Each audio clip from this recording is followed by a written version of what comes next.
अजीजो, इज्जत इसी मैदान में है, इज्जत मेरे मुस्तफा के कदमों में है। और यहाँ से भाग करके तुम कहाँ जाओ? आला हज़रत फाज़िल बरेलवी को सुनो, फरमाते हैं बखुदा खुदा का यही है दर, नहीं और कोई मफर मकर रहा। मफर मकर का मतलब क्या है? मफर कहते हैं भागने की जगह और मकर कहते हैं ठहरने की जगह। इमाम अहले सुन्नत फरमाते हैं मेरे मुस्तफा को छोड़ोगे तो न भागने की जगह है न ठहरने की जगह है। कहाँ जाओगे? कहाँ जाओगे? इस पूरी कायनात में जहां जाओगे मेरे मुस्तफा की मुस्तफाई है। और मरकर कब्र में जाओगे तब भी फरिश्ते छोड़ेंगे नहीं, आखिर में वही आकर के अटकोगे, पूछेंगे फरिश्ते तुमसे कि बताएं इनके बारे में क्या कहता था। हक है, पहुंचना तो वही है। और अगर कब्र से निकलकर सोचते हो हशर में सिवाय उनकी शफाअत के क्या होना है, सुनते हैं कि महशर में सिर्फ उनकी रसाई, बल्कि मतला में ये शक क्या था, वल्लाह रज़ा वल्लाह, सिर्फ उनकी रसाई है, सिर्फ उनकी रसाई है। हुजूर पाक सल्लल्लाहु तआला अलैहि वसल्लम को छोड़कर कहाँ जाओगे? इज्जत यही है मेरे अजीजों। इसी को आला हज़रत फाज़िल बरेलवी रहमतुल्लाह तआला अलैह का एक जुमला, मैं उसी पर पूरी गुफ्तगू समेटता हूँ। और तकरीबन जहां सुन्नी आबाद होंगे ये जुमला उन्हें खुद याद होगा। मैं आधा जुमला बोलता हूँ और आप तो उलमा के शहर में रहते हैं और वो भी आला हजरत के आशिकों का है माशाअल्लाह से जो रिलेटेड है। अल्हम्दुलिल्लाह मैं पूछता हूँ, आला हजरत ने फरमाया वो जो न थे तो वो जो न हो तो कुछ ना हो। ये हर सुन्नी को पता है, अगर शेर है लेकिन हर सुन्नी को पता, वो जो न हो तो कुछ ना हो, वो जो न हो तो कुछ ना हो। इसका मतलब क्या है? हमारी जिंदगी में वो जो ना हो तो, और कब्र में भी वो जो ना हो तो, हश्र में भी वो जो ना हो तो, जान है वो जहान की, जान है वो जहान की और जान है वो जहान है। वाह वाह अजीज़ान गिरामी, इस बात को समझ लो, हमारी जिंदगी का उन्वान मेरे मुस्तफा की जात है। हमारी जिंदगी का हर बात वहीं जाकर मुकम्मल होता है जहां मेरे मुस्तफा नजर आए। हमारी जिंदगी का खुलासा हुजूर पाक का इश्क है।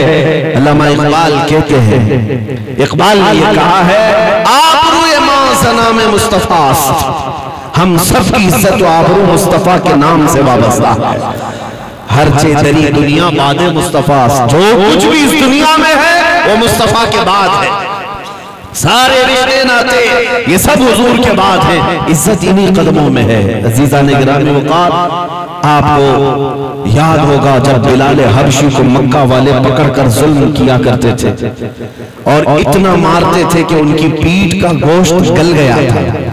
गरम सिल उनके सीने पर रखी जाती, उनके पैर में रस्सी डालकर मक्का के औबाश और बदमाश लड़के खींचा करते थे, अंगारों पर उन्हें दहका करके सुलाया जाता था। ये सब मशक्कतें उठाई, लेकिन जब बिलाल हबशी आजाद हुए अपने उस जालिम काफिर की गुलामी से, मेरे मुस्तफा करीम सल्लल्लाहु तआला अलैहि वसल्लम के कदमों में आ गए।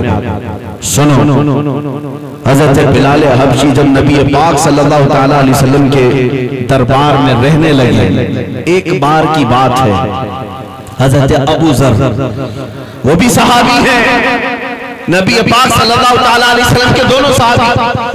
अबू जर, हजरत अबू जर ने बिलाल हबशी को तकरार में, बहस में सिर्फ इतना कह दिया, काली औरत के बेटे। किसी को अगर सख्ती से इस तरह का जुमला कह दिया जाए तो क्या होता है? आप तो सुबह शाम गालियां लोगों को दे देते हैं, लेकिन मेरे अजीजों याद रखो, हुजूर सल्लल्लाहु तआला अलैहि वसल्लम की हदीस है, सिबाबुल मुस्लिम फुसूकुन, मुसलमान को गाली देना फिस्क है, गुनाह है। हजरत बिलाल को जब इतना कहा तो हजरत बिलाल जाकर के हुजूर सल्लल्लाहु तआला अलैहि वसल्लम की बारगाह में अर्ज करते हैं, आका अबू जर ने मुझे काला कहा। वो थे तो काले, हबशा के रहने वाले, काला रंग था। कहा कि अबू जर ने मुझे कहा काली औरत के बेटे। नबी पाक सल्लल्लाहु तआला अलैहि वसल्लम इतने जलाल में बाहर तशरीफ लाए, कहाँ है अबू जर? बुलाया, और उसके बाद नबी पाक सल्लल्लाहु अलैहि वसल्लम ने सख्ती से एक ही जुमला फरमाया, अफीकल जाहिलिया, अबू ज़र अभी तक तुम्हारे अंदर ज़माने जाहिलियत की रस्म बाकी है, अभी तक ज़माने जाहिलियत के किरदार बाकी है। वो रोने लग गए कि हुजूर नाराज हो गए। अब सुनिए, इज्जत किसे कहते हैं? इज्जत पाने के लिए न चेहरा गोरा होना जरूरी है, न कपड़े उम्दा होने जरूरी है। इज्जत पाने के लिए सिर्फ निस्बत मुस्तफा का सलामत रहना जरूरी है। बेशक, सुभान अल्लाह। अबू ज़र ग़िफ़ारी जब हुजूर सल्लल्लाहु अलैहि वसल्लम तशरीफ ले गए तो बिलाल हबशी को ढूंढते हुए आए कि कहां है बिलाल। हजरत बिलाल मिल गए तो उनको पकड़ करके ले आए, कहा बिलाल मुझसे गलती हो गई, मुझसे खता हो गई, मैंने तुझे काली औरत के बेटे कहा। हजरत बिलाल ने कहा छोड़ो, जो बात हो गई खत्म हो गई। कहा नहीं, ऐसे नहीं खत्म होगी। हजरत अबू ज़र कहते हैं मैं यहाँ मस्जिद में नीचे लेटता हूँ और तुम अपना यही काला पैर मेरे चेहरे पर रगड़ दो, अल्लाह अल्लाह, ताकि एहसास हो जाए नबी के गुलामों की इज्जत क्या होती है। फिर उन्हें नहीं देखा जाता कि वो काला है कि गोरा है। अजीज़ाने गिरामी वक़ार, हमने वही इज्जत फिर देखी 6 साल के बाद मक्का में, जब मेरे आका तशरीफ लाए। मक्का फतह हो चुका था। मस्जिद हरम में जब पहली अज़ान दी जा रही थी, बुजुर्गों ने फरमाया कि बिलाल हबशी को अल्लाह के नबी ने बुलाया और कहा काबे की छत पर चढ़ जाओ, सुभान अल्लाह, और यहाँ से अज़ान दो, पुकारो। हज़रत बिलाल हबशी को वहां से अज़ान पुकारने के लिए क्यों कहा गया? हमारा विजदान ये कहता है ताकि पूरी दुनिया को ये पता चले जो मुस्तफा की मोहब्बत में जख्म खाता है, अल्लाह उसे काबे के ऊपर पहुंचाता है। सुभान अल्लाह, सुभान अल्लाह। गुलामी मुस्तफा में हमने ये इज्जत की है। दुनिया में इज्जत तो है ही है, आखिरत की इज्जत अभी देखनी बाकी है। अर्श हक है, मसनद रिफात रसूलुल्लाह की देखनी है, हश्र में इज्जत रसूलुल्लाह की।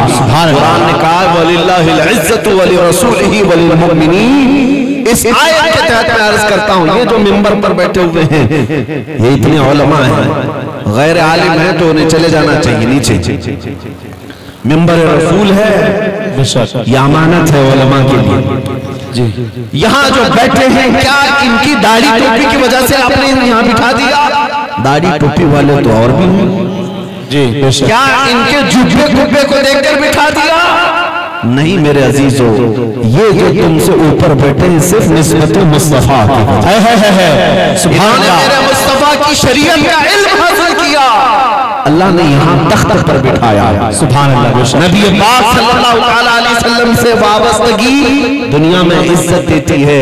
लोग अगर ये समझते होंगे कि मौलवी साहब का क्या होना है, हाँ मौलवी साहब वैसे ही लावारिस होते हैं, इनको छोटी सी तनख्वाह होती है, कोई देखता पूछता नहीं, तो फिर इस मौलवी साहब को सुनने के लिए हजारों आए क्यों? मेरे अजीजों, इस हिकारत के चश्मे को निकालो। इनको जो इज्जत दी है वो किसी के बाप ने नहीं, वो रसूलुल्लाह की निस्बत नहीं। सुभान अल्लाह, सुभान अल्लाह। और इसीलिए माशाअल्लाह, इसीलिए इसी निस्बत का एहतराम करते हुए हर आलिम को हम ऊपर बिठाते हैं। और हुजूर अकरम सल्लल्लाहु अलैहि वसल्लम ने इरशाद फरमाया कि जिसने इनसे मुसाफा किया गोया कि उसने मुझसे मुसाफा। सुभान अल्लाह, ये निस्बत ही तो है जो इन्हें मुमताज करती है। और उलमा से मैं ये कहूंगा, कभी भी एहसास कमतरी के शिकार ना हो।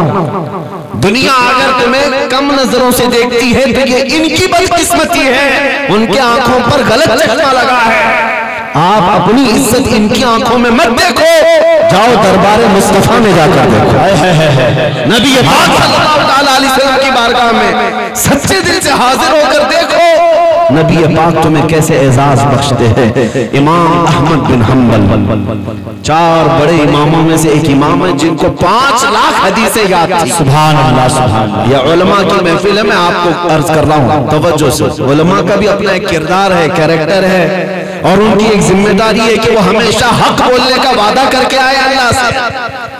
कुरान में वही अख़ज़ल्लाहु मीसाक़ल लज़ीना उतुल किताब लतुबय्यिनुन्नहु लिन्नास वला तक्तुमूनहु। अल्लाह ने जिनको किताब अता किया, किताब का इल्म दिया, उनसे ये वादा लिया है कि जब जाओगे तो लोगों को हक बयान करोगे और कोई भी चीज छुपाओगे नहीं। और जब तक ये उलमा हक बयानी करते रहेंगे, अल्लाह उसके रसूल की मदद उनको आती रहेगी।